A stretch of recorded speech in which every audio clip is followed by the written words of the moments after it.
everyone. Welcome back to Yen is Awake. For Pride Month, we have a special interview series for you, and we have our very first guest here, my lovely friend. Would you like to introduce your name and pronouns? Yeah. So my name is Desiree. Most people call me Des, and I have no pronouns because I don't care. You can use whatever. But I will not take it. I just have not jumped on that ship yet. That's the one I can't.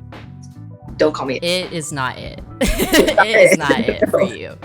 Let's go off on this tangent real quick. How do you feel about neopronouns? Give me an example. I think I know what you're talking about, but like they, them, fae, fer, fair, are I think some of the ones I've heard. Sounds great to me. Sounds great to you? You're just like, as long as it's not it, we're good. Yeah, like have we even reclaimed that yet? I feel like that was an insult people used when we were kids and it still hurts. So I don't like it. I agree. It usually is used in a derogatory way. Some people have started to reclaim it, but no problem if that's not your cup of tea. I met you last year and we've been growing our friendship. If you could give a short summary on kind of what it was like when you were growing up or the environment that you grew up in. I'm from Florida, Orlando, little Puerto Rico as I like to call it.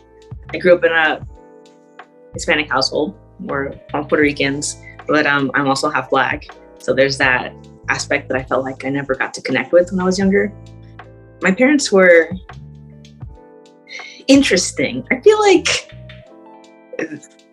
their growth is parallel to my growth in some ways. When I was younger, they were so not cool with me being gay, which really, I don't want to say messed up my childhood, but for a long time, it was always a thing. If I wanted to hang out with friends, if they were girls, it was like, it's gay. You can't do that.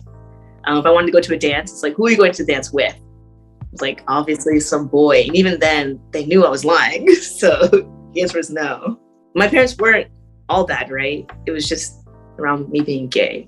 I was always really into school, which I think was my saving grace. Because as a kid, my only responsibility was to be good at school. So that I could find a career and succeed later, however they thought success was, I guess, which was academics and then money. It sounds like when you were growing up, your parents were aware of the fact that you were gay.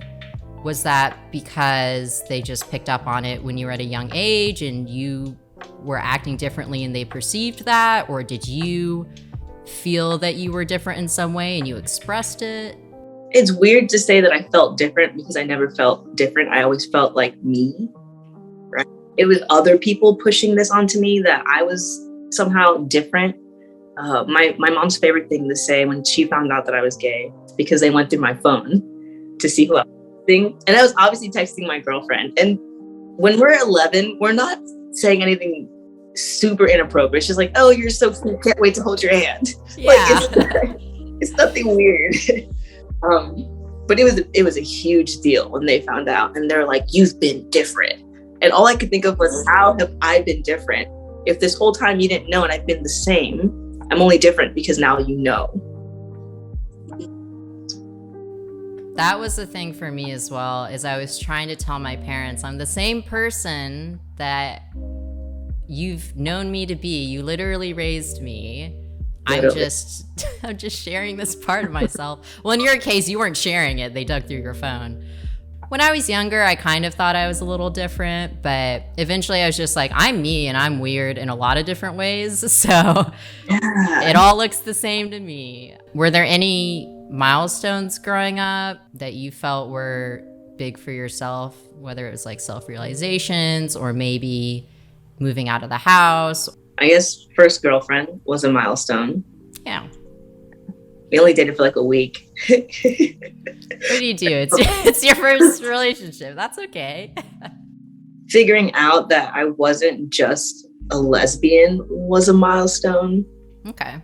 I was like, okay, I like girls, so I must be a lesbian. Let's consume all the lesbian content. Yes. And then I started to realize, wait a second, it's not quite that I'm a lesbian. It's kind of like, I kind of want to be a boy too. So does that make me a lesbian still? And then I saw this movie Tomboy, and that just like ripped my heart out out of my chest. I was like, oh, it's kind of how I feel. But how do you how do you move forward with that feeling? Because there's not much we can do with our bodies at that time. Yeah. So I would say sometime in high school, I was like, okay, I'm probably trans. This is like a thing. For years after that, it was like a weird back and forth of I'm dysphoric, but no, I'm not. And if I'm not dysphoric, then am I trans? Because this is like a thing that trans people are supposed to feel weird about their bodies. Oh, I finally got over that when I graduated college. And I was like, my body's kind of, she's cool. She's cool. We're friends. We're friends. Yeah. Yeah. Like, I don't like everything about it, but it's so much better than hating everything all the time. When I think my hatred for my body comes from the way people perceive it. Specifically, I think it's the male gaze that really fucks me up. Because it's like, if the male gaze doesn't find me attractive, am I attractive? Which is something I went through as a kid. Being a tomboy, boys back then didn't like tomboys because it was like a thing. So I was like, if boys don't like me, something's wrong with me. And having my older sister be like the hot girl in school and all the boys like her, it was always this comparison, right? Even though I didn't even like boys, I was like, I don't even like boys. Why does it matter that they don't you're like, why am I worried so much about this thing that I personally don't care about? But you're seeing in your sibling like the social feedback loop of like, yes, perform this femininity, have success in finding like a male partner or male, relationships or whatever. Attention or whatever. Even if it's not what you want directly, the affirmation and like the praise is still a good thing. Like, especially when we're younger, we just want to be loved. We just want to be loved. And validated. And validated. Yeah. And so when we see other people being validated and it's like, well, what about my situation? And I couldn't be like, there aren't a lot of girls who are going to like boys like me in those times, if that makes any sense. Right. Because like I wasn't getting attention from the people that I liked.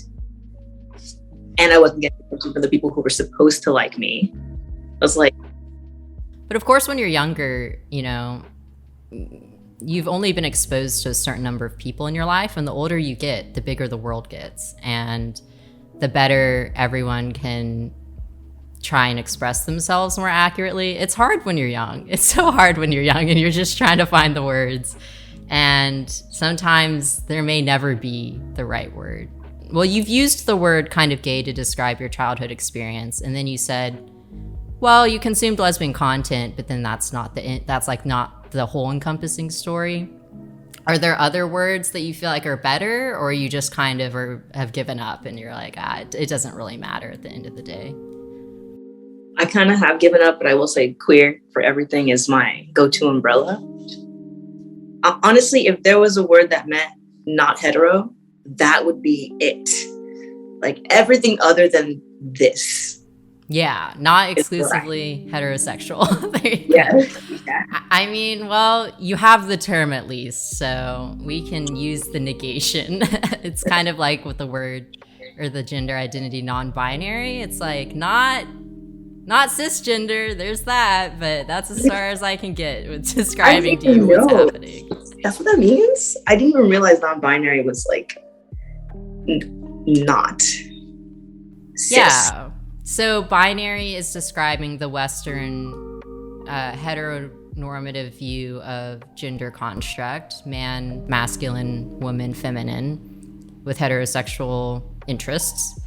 And so non-binary, at least to me, I don't speak for everyone out there, but I view it as just describing gender. So gender and sexual orientation and attraction are two different things. Gender is who you are.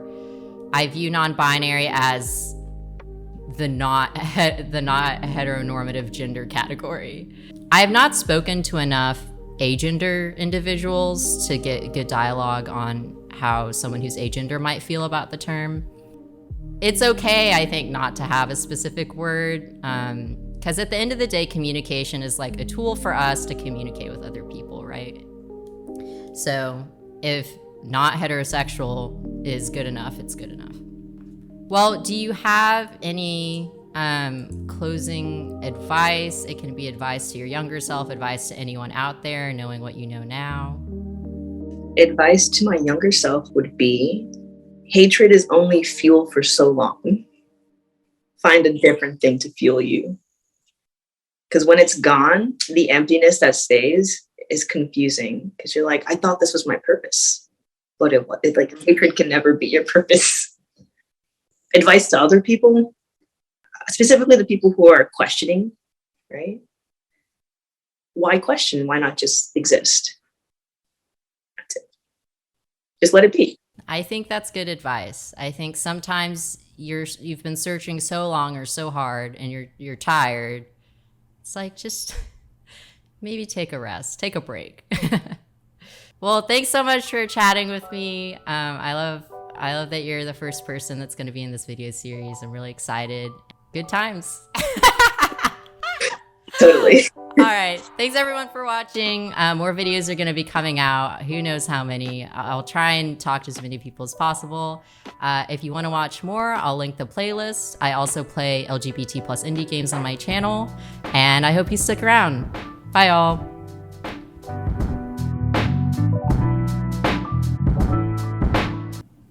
All right. You're gonna do like a cut here.